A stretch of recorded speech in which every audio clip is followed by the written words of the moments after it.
পৃথিবীর কোন প্রাণীর মধ্যে কিন্তু অশান্তি নাই। মশা অশান্তি নাই, হাতি অশান্তি নাই, পিঁপড়া অশান্তি নাই, সমুদ্রের জলপ্রাণী কোনো অশান্তি নাই, ওদের মধ্যে কোনো হরতালও নাই, কোনো গন্ডগোল, কোনো নির্বাচনও নাই। কি কথা কি বুঝতেছেন আপনারা? কোথাও কোনো শুধু সমস্যা কিসের ভিতরে বলেন? মানুষের মধ্যে। আমার বন্ধুগণ, কেন সমস্যা নাই? সকল প্রাণীগুলো আল্লাহর তাসবিহ জপে এবং সকল প্রাণীগুলো আল্লাহর আনুগত্য করে। أفغير دين الله يبغون وله أسلم من في السماوات والأرض طوعا وكرها ولكن لا تفقهون تسبيحهم। দুই জায়গায় আল্লাহ রাব্বুল আলামিন বলেন সকল প্রাণী যে তোমরা কি ইন্নাল ইনসানা লাকাফুর, বান্দা তুমি বড় অকৃতজ্ঞ, অকৃতজ্ঞ বান্দা তুমি আমাকে ভুলে থাকো। আমি তোমাকে এক সেকেন্ড ভুলি না, এক সেকেন্ড ভুললে তোমার দম চলে যাবে, নিঃশ্বাস বন্ধ হয়ে যাবে। তোমাকে আমি এক সেকেন্ডের জন্য ভুলি না, কিন্তু বান্দা তুমি আমাকে শুধু এক সেকেন্ড নয়, এক ঘন্টা নয়, একদিন নয়, দুদিন নয়, 7 দিন চলে যায়, তুমি আমাকে ভুলে থাকো, তুমি নামাজটা পড়ো না। আছে না নাই? আচ্ছা আমার বন্ধুগণ, আমি আপনি কেন শান্তি নাই? কারণ সমাজের মধ্যে শান্তি না থাকলে কারোই শান্তি থাকে না, কেউ মূলত শান্তিতে নাই। এর মূল কারণ হলো ইসলামের পরিবেশটা আমরা সমাজে চালু করতে পারি নাই। এবং ব্যক্তিগতভাবে যদি কেউ প্রশান্তি পেতে চায়, প্রশান্তি হলো কার জিকিরে? বলেন, আসতে বলবেন না, কার জিকিরে? আল্লাহর জিকিরে। আল্লাহ রাব্বুল আলামিন সুন্দর করে বলছেন, আলা বিযিকরিল্লাহি তাতমাইন্নুল কুলুব, সূরা রাদ আয়াত নম্বর 28। আল্লাহ বলছেন সাবধান, আলা ডিপ অ্যাটেনশন গ্রেবার, ডিপ অ্যাটেনশন গ্রেবার, সাবধান, এই যে সাবধান, আলা ডিপ অ্যাটেনশন গ্রেবার, সাবধান।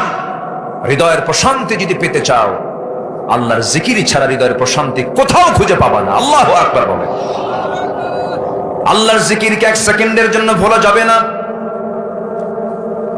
আল্লাহর জিকিরকে কখনো বাদ দেওয়া যাবে না, মাইনাস করা যাবে না। আধুনিক দুনিয়ায় মানুষ, আজকের মানুষটা কেমন? মানুষের টাকা আছে কিন্তু শান্তি নাই, বন্ধু আছে আত্মার সঙ্গ নাই, বিনোদন আছে প্রশান্তি নাই। এই জন্যই মনোবিজ্ঞান স্বীকার করছে যে overthinking can not be cured by more thinking, it needs a higher connection. মানুষের ভিতরে যে অশান্তি কাজ করছে, এই অশান্তি দূর করার জন্য সবচাইতে বড় প্রয়োজন হলো হায়ার কানেকশন দরকার, একটা উচ্চ সম্পর্ক দরকার। সেই সম্পর্কের নাম হলো বান্দার সঙ্গে আল্লাহর সম্পর্ক। জোরে কোন সুবহানাল্লাহ। জিকির, কার জিকির? আসতে বলবেন না, কার জিকির? আল্লাহর জিকির করব আমরা। আমার বন্ধুগণ, আল্লাহর জিকিরটাকে শুধুমাত্র সুবহানাল্লাহ নয়, আলহামদুলিল্লাহ নয়, আল্লাহু আকবার শুধু নয়। বাজারে যাব, ওজন যখন দেব, জিকির করব কার? ব্যবসা যখন করব, ওজন দেব, জিকির করব কার? আবার আমি যখন চাকরি করতে বসবো, জিকির করব কার?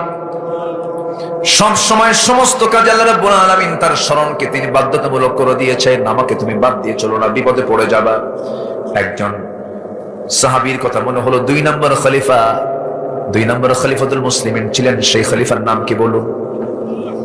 একটু জোরে বলেন। আমি প্রায় একটা কথা বলি, মনে হয় বহুদিন আগে এক মাহফিলে, আজ থেকে আরো 15-20 বছর হবে, এক মাহফিলে বললাম, ওমর ফারুককে চিনেন কে? সামনে থেকে এক ছোট্ট ছেলে দাঁড়ায় বলে, হুজুর আমি ওমর ফারুককে চিনি। কে? আমাদের বাড়ির দোতলায় ভাড়া থাকে। আমি তাকে বললাম, তুমি 100-তে 100 পাইছো, মাশাআল্লাহ। জি, এই ওমর দোতলায় ভাড়া থাকে ওমর না, এই ওমর হচ্ছে সেই ওমর যে ওমরের ব্যাপারে রাসূল বলেছেন, আমার পরে যদি কেউ নবী হতো, নবুয়তের দরজা যদি খোলা থাকতো, লাকানা ওমর, আমার ওমর নবী হয়ে যেত। আল্লাহু আকবার বলে। তিনি শাহাদাত বরণ করেছেন। তিনি কি করেছেন? শাহাদাত বরণ, তিনি শহীদ হয়েছেন। তার সারা জীবনের দোয়া ছিল, কি দোয়া ছিল?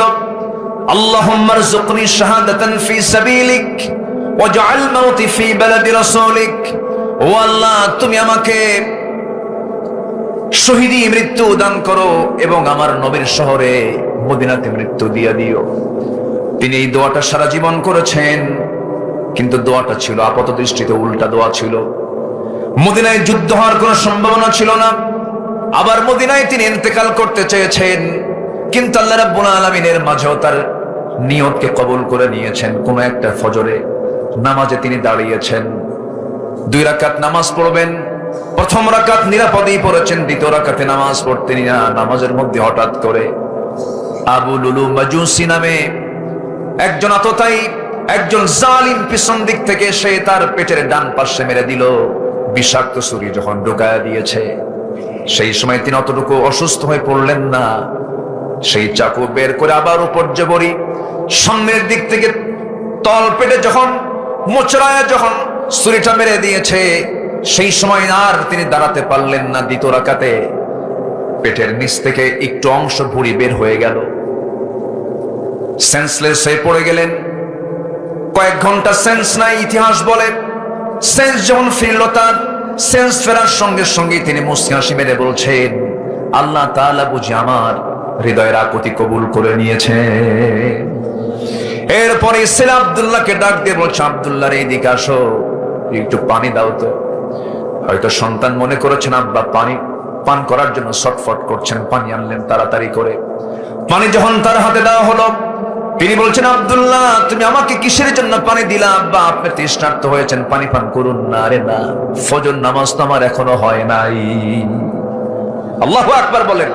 এটার নাম কি? জিকির। বলেন এটার নাম কি? বলেন।